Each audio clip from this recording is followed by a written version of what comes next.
Okay na po, sir. Thank you po. Thank you.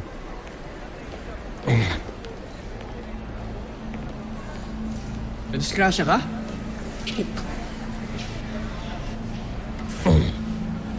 Hayop ka. Ikaw nagtulak sa akin sa hagdan, hayop ka. Ay. Kalma ka lang, bro. Nahulog ka? Huwag mo akong gagawin. Alam ko ikaw eh. Pre, kalma. Baka naman nahihilo ka lang sa pagkahulog mo.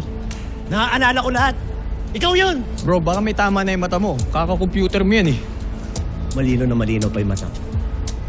Kasi lino ng panloloko mo sa asawa mo. Gago ka talaga eh, ha? Ha? Di ka pa nadadala. Ano? Wala! Martin, ano ba? Ano nangyari sa'yo? Tinulak ako sa hagdan ng magaling mo asawa. Hoy, wag mo akong pagbintangan ha. Wala kang ebidensya. May ebidensya ka ba? Eh, saan ba nangyari sa'yo, ha? Tama na! Nagsali ka na nga.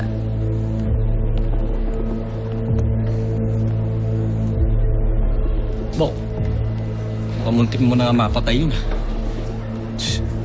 Sayang nga, hindi pa natuluyan.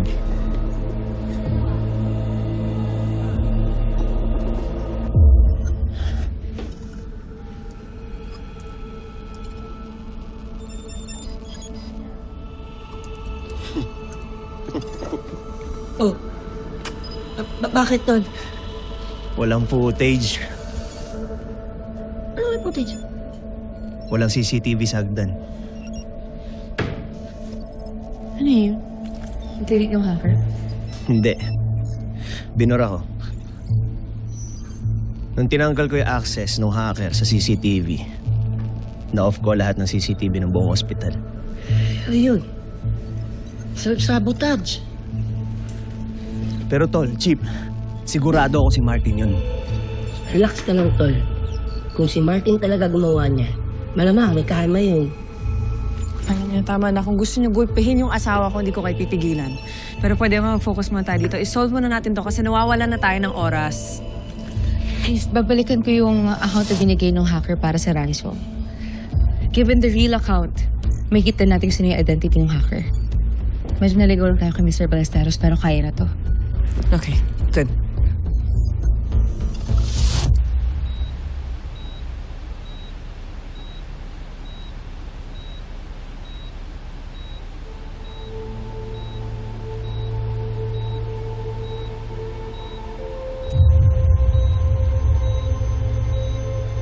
Sorry, Mama Eddie.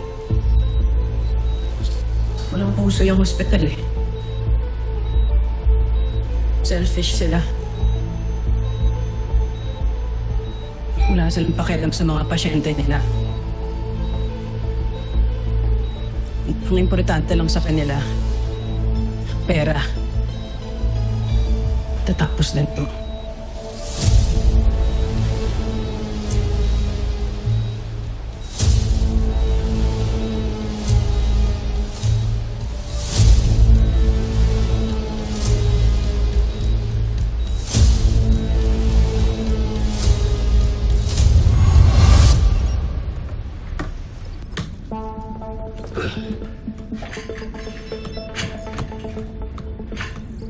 Grabe.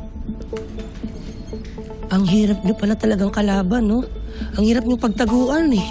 Kaya mas maganda pa rin talaga yung cash transactions. Mahirap i-retrieve at mahirap din i-trace.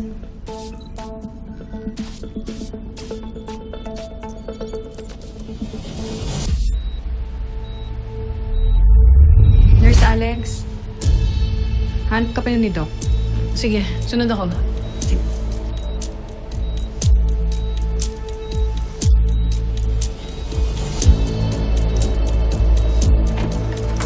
Nurse, taga-PBI ako.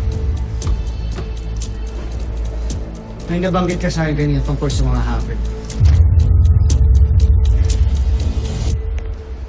Hoy! Bumalik dito!